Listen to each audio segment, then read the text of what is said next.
welcome. So today we're going to talk about this great book, All the Pretty Horses, which is a novel by the American writer Cormac McCarthy. It was first published in 1992 and is the first in the so-called Border Trilogy. So the reason I'm talking about All the Pretty Horses today and the reason I read this novel was because you chose it for me. A while ago, I made a little video with a few books that I have around the house that I hadn't read yet, and I didn't know quite when to read them. I didn't really have a strong reason to read any of them, so I made that video and I asked you to choose a book. You actually didn't just choose All the Pretty Horses, you chose the whole Border Trilogy, which I have here. Now I'm gonna get to the trilogy, I'm gonna get to the other two books, but I thought this month I would just read the first one and see how I got on with it. I will get to the other two in the future, but thank you for choosing All the Pretty Horses because it is a great book and I enjoyed reading it a lot. As usual, you will find links to All the Pretty Horses and any other books I mention in this video down in the description box. So go to the description box if you want to buy All the Pretty Horses or any of the other books I talk about. If you buy your books using those links, it will not cost you anything extra. The links are to the book depository, by the way, and they offer free worldwide delivery. And if you do that, I will receive a small commission. So you will be supporting my channel and allowing me to stay here and make more videos like this one. Okay, so let's talk about All the Pretty Horses. So this novel is set in 1949, 1950. It doesn't cover a long span of time, okay? Just weeks or even possibly months. The protagonist of this novel is John Grady Cole. He's a 16-year-old from Texas. He grew up in his grandfather's ranch and he was raised by a Mexican family there at the ranch, so he's bilingual and speaks Spanish and English fluently, and that is important. So upon the death of his grandfather, Grady and his best friend Lacey Rawlings decide to travel south to Mexico.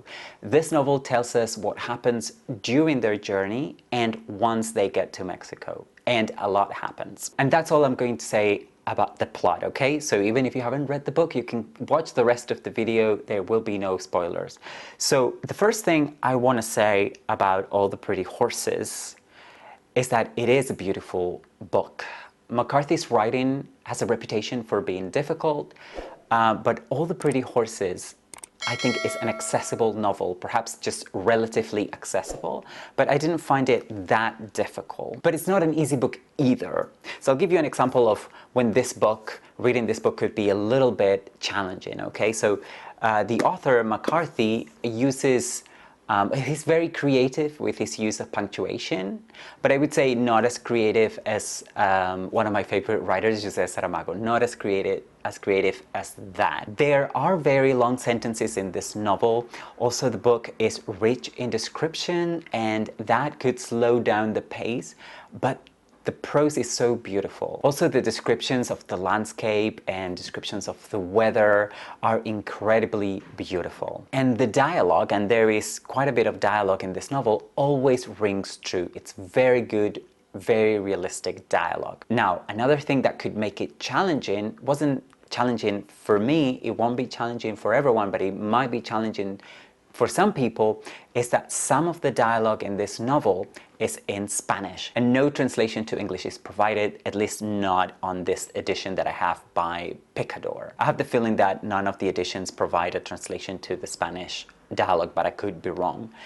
I think, however, that pretty much everyone should be able to work out what is being said or the gist of what is being said, even if they don't read Spanish. Another thing I want to highlight about All the Pretty Horses is that it has an engaging and rather conventional plot, which surprised me given the reputation that McCarthy has. But also, you know, I haven't read much by him. I've only read The Road, which I read many, many years ago when it first came out, and I enjoyed it a lot, but I don't really remember anything about it. So I don't know, I couldn't tell you whether that's conventional or not. But he has a reputation for writing not conventional novels, but this one has a very conventional plot, very engaging, very compelling plot. And another good thing about this novel, or at least something that I liked, and I think a lot of people are gonna like about this novel, is that it is easy to actually like the protagonist, John Grady Cole. He's a very sympathetic character. We root for him. We want him to succeed and be happy whatever he does. So we're with him throughout his journey. So in this novel, you have the journey down to Mexico, then while they are in Mexico, what happens there, Grady's return to the US, you know, that's kind of like the narrative structure that we follow. I have to say that my favorite part of the novel is the one where Grady and his friend Rawlings are already in Mexico, and they are engaged to work as vaqueros at the Hacienda de la Purísima. That's a hacienda in Coahuila, which is in the northern part of Mexico. And it is there, while working at that hacienda, that Grady meets Alejandra. Who is Alejandra? Alejandra is about his age. I think she's 17, so she's slightly older than Grady. And she is the hacendero's daughter. So she is the daughter of the owner of the hacienda. Now, without spoiling anything, I love the scene where Alejandra's aunt, an old lady named Doña Alfonsa, who speaks fluent English, thankfully, so the dialogue is all in English, talks to Grady and tries to convince him not to pursue a relationship with her niece. But I think in general, I just love all the interactions between Mexican and American characters in this novel. There are, of course, other characters, apart from the ones I've mentioned already. While Grady and Rawlings are traveling down to Mexico, before they cross the border, they meet a boy named Blevins, or at least that's the name he claims to have. There's a lot of mystery around this character, and he's going to be key to what's going to happen later down in Mexico. And that's all foreshadowed in the novel. The characters keep saying, oh, I wonder, that's not the, you know, at some point Blevins goes away and somebody says, well, I don't think that's the last we're going to see of him. And you know that's going to be true. And it is true. He comes back later and he's a key character. But apart from Grady, Rawlings, and Blevins, I think most of the other characters in this novel are Mexican. I think this novel explores national identities, particularly being Mexican or being American. These identities are strong in the novel, but they are not fixed, okay? The land that the two neighbor nations now occupy, and occupied back in the 1940s and 50s, which is the same they occupy today anyway, well, that land and the border that the both nations share has changed. And we get the sense from Grady that that will change again. So there is a sense that things are changeable and that the land doesn't really belong to people. But that's all very subtle. I don't think the novel goes really into that. So in All the Pretty Horses, and I think it's important we think about this, Grady wants to leave his native Texas and move to Mexico. He probably thinks that he's going to be freer in Mexico, and perhaps, you know, he also wants to go there because the world that he belongs to, and his friend Rawlings also belongs to, seems to be dying out in the north, in the US, but they think that that world still remains south of the border in Mexico.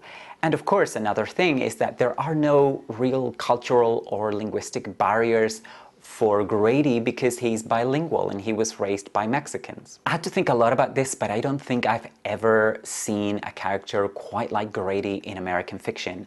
And by that, I mean his bilingualism, his biculturalism. Make no mistake, he is an American character. He's not a Mexican character, and that's also important to remember. But he's bicultural, at least, you know. And there are so few Spanish English bilingual characters in American fiction, and that's really surprising to me. And when you find characters like that in American fiction, in US fiction, they tend to be either immigrants from Latin America or the children of immigrants from Latin America.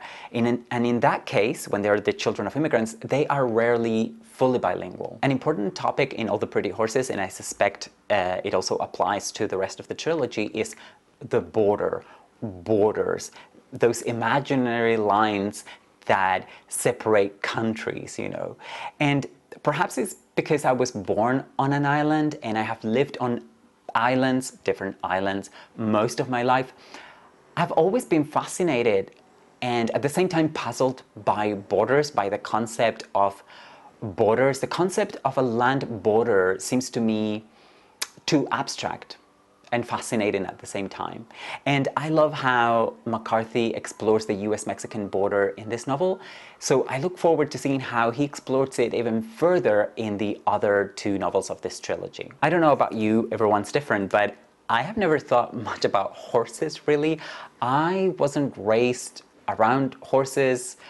I don't think I've never ridden a horse, but this novel made me appreciate those animals a lot and think about them in a whole new way that I never thought I would. And isn't that great when a novel makes you see the world in a different way and think about things that you didn't think you cared about or cared for? Now, if I had to say what this novel is, if I had to summarize what All the Pretty Horses is about, I would say that above everything else that I've already talked about, All the Pretty Horses is a rite of passage novel.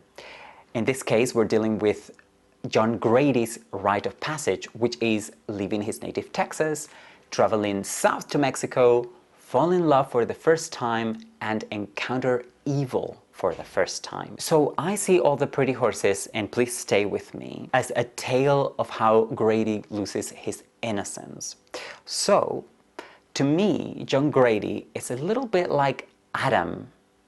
La Hacienda La Purísima, or the Hacienda La Purísima, is a bit like Eden, the Garden of Eden, and Alejandra is a bit like Eve. Also, because All the Pretty Horses is the first in a trilogy, I also think about it as being the equivalent of the book of Genesis in the Bible. Now, I haven't read book 2, The Crossing, or book 3, Cities of the Plain again, but I read somewhere that John Grady comes back as a character in the third book, Cities of the Plain. So I look forward to encountering an older version of this character, because this novel actually takes place, I think, in 1952. So we're a couple of years later, not a lot later, so he's still a young man at this point. But going back to All the Pretty Horses, which is the book that we're talking about today, after all, I think this novel has all the ingredients to becoming a classic. Now, the reason I didn't pick up The Crossing right after finishing All the Pretty Horses is because after I finished The Pretty Horses, I felt like I needed to think more about it before I move on to the second book in the trilogy. But you can count on it. As soon as I read the next book, The Crossing, there will be a review here on my channel, and the same will apply to Cities of the Plain. So I'm going to read the other two and I'm going to review them, but not right away, okay? Now, who would I recommend All the Pretty Horses to? I think I would recommend it to all fans of Faulkner's writing. That's the most obvious thing that comes to mind. That's the most obvious author. But I think Cormac McCarthy, at least in this novel, is quite different to Faulkner, okay? I think most good readers who are very sensitive and have an appreciation for beauty and beautiful prose, I think those kind of readers, and I'm assuming most of you are that kind of reader, would appreciate the beauty of McCarthy's prose. But let me know what you thought about this book. I know a lot of you have read it because you recommended it to me, because you had read it, loved it so much, and thought I would love it. So thank you again for choosing that book, and I will see you again very soon on another video. Bye.